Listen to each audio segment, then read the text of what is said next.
Hi everyone, welcome to the channel. This week it's all about funding your research as an academic.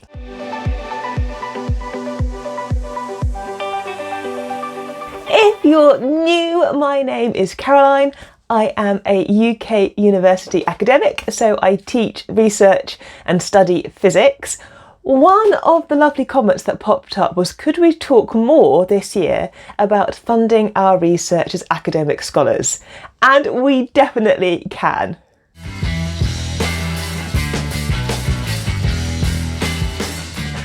I think maybe a couple of years ago, I did make kind of an overview video on the basics of funding your research. So I'll include a link to that in the comment section. I'll include a link to that below, and I'll put a card up now if I remember. But there's multiple ways that you can fund your research as a university academic. And I think, there's so many different pros and cons and tips and tricks and things that I've encountered that have worked well and not gone so well, that actually we can spend a bit of time talking about multiple ways to fund our research in separate videos. So today's video is going to be about funding your research when you inherit the funding. As a new academic, inheriting funding can be a really quick way to increase the number of research students that you have and to increase your research portfolio. So when I started as a university lecturer, I was allocated money by the university to fund one PhD student, so that was already kind of put aside for me. However, in order to get other students quickly, I actually benefited from inheriting money. And there's various ways that this can happen. Sometimes you inherit money and the student, sometimes you inherit money and the student and complete freedom on the project direction. Sometimes you're brought into a collaboration midway through, and although you may not get money, you may not be able to have the full direction of where the research is going. So let's just dive into this and explore a little bit about what can happen.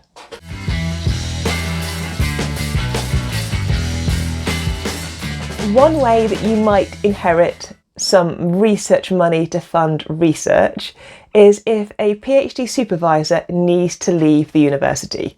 So if somebody's already supervising a student and for whatever reason they need to leave, maybe they've got a different job, personal circumstances, that PhD student will often face a choice. They can either potentially move with the academic member of staff if they're going to continue having a university job at a different location, or the PhD student might need to remain and stay as a student within the university they're already registered at, and in that case they need a new PhD lead supervisor. If you are the second supervisor to a PhD student, quite often you're the natural candidate to become the primary supervisor if that needs to happen.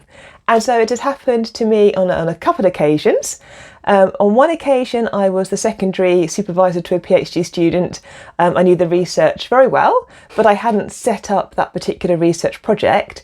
And actually, I inherited that student as the primary supervisor into the third year of their PhD. The outgoing supervisor was still very active with the project, although they were moving on to a different role, they still remained linked to the project, and actually the budget had pretty much already been spent. So I had a small amount of research money allocated to that particular project, and we used that money to fund the student to travel to particular conferences and events, but I didn't really get much control over the research direction because that was already kind of a locked-in project. On the second occasion this happened to me, I actually inherited the PhD student much earlier in the process. They'd only completed, the first few months of their study.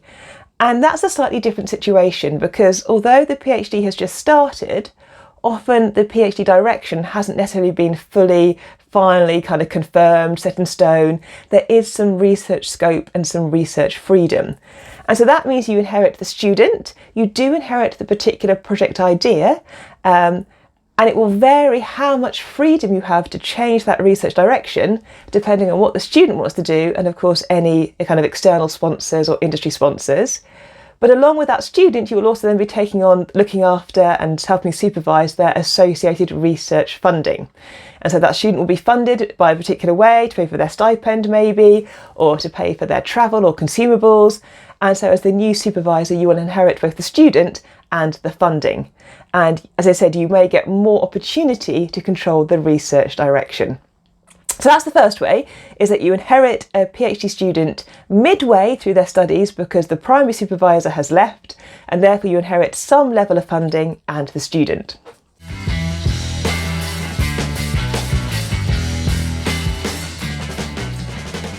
Another way you might inherit funding is when you're brought into a project where somebody else has already won the funds.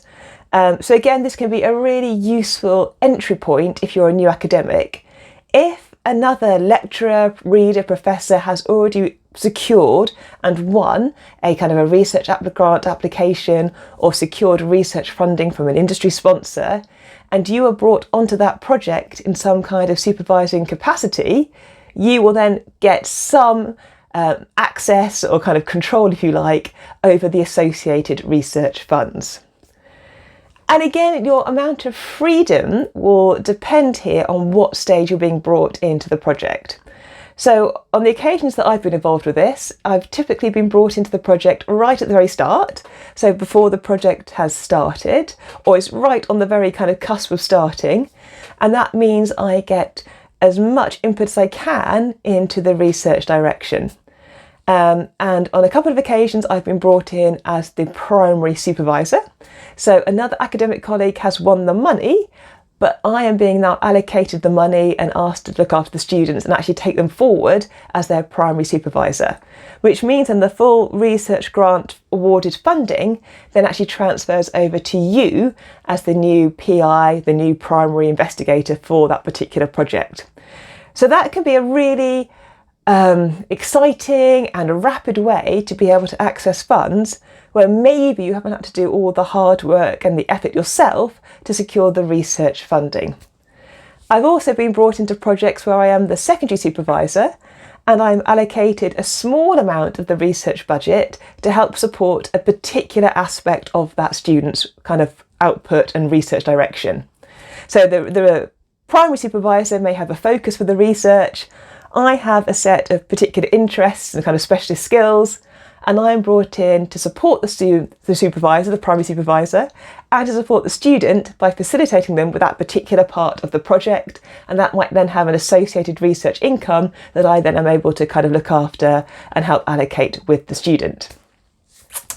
So this all sounds great, right? This sounds like you're getting money without having to do much of the effort yourself, because putting together a research grant application is not necessarily a quick thing.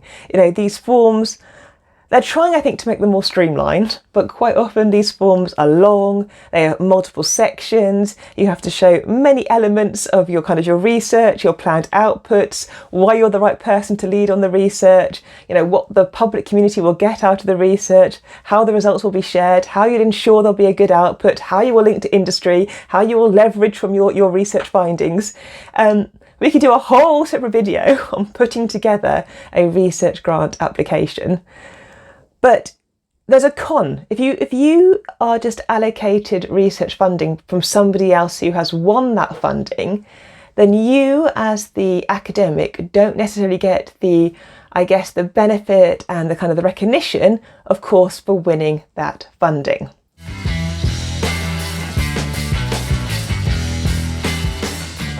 So although you as the individual will have now an increased financial portfolio and be able to look at directions of travel for students and maybe shape their research to align more closely to your interests, you won't get the benefit of having put together the grant application, going through the process, justifying your research, and essentially the recognition for winning that research grant money.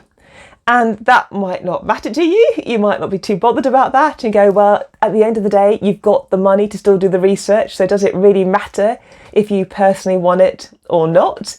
And I think there's a lot to be said for that attitude. You know, research money is research money at the end of the day, and it will facilitate you and your students in getting research undertaken, getting papers pushed out, you know, going to conference travel. But of course, if you're looking for promotion or you're kind of looking for recognition within your department, then if you weren't the person who won the money, you might not get that recognition within your department, and that might impact your onwards promotions, because although you've got the finances, you didn't secure the finances yourself. So there are definite wins when you get inherited money. It can be a really exciting opportunity. There are also things though to kind of watch out for and to be aware of. And I guess those two biggest things to be concerned about are, if you didn't win the money, just remembering that you won't necessarily therefore be associated with the success of that initial research grant application. And secondly, if you didn't win the money, you may have the amount of change that you can give to that particular research project limited. So you might be able to change the project a little bit and align it with your research. You may be able to change the project completely and align it with your research. Or you may be called in to support a specific area of the project due to your research. And so that money might come within research bounds that you have to stick within.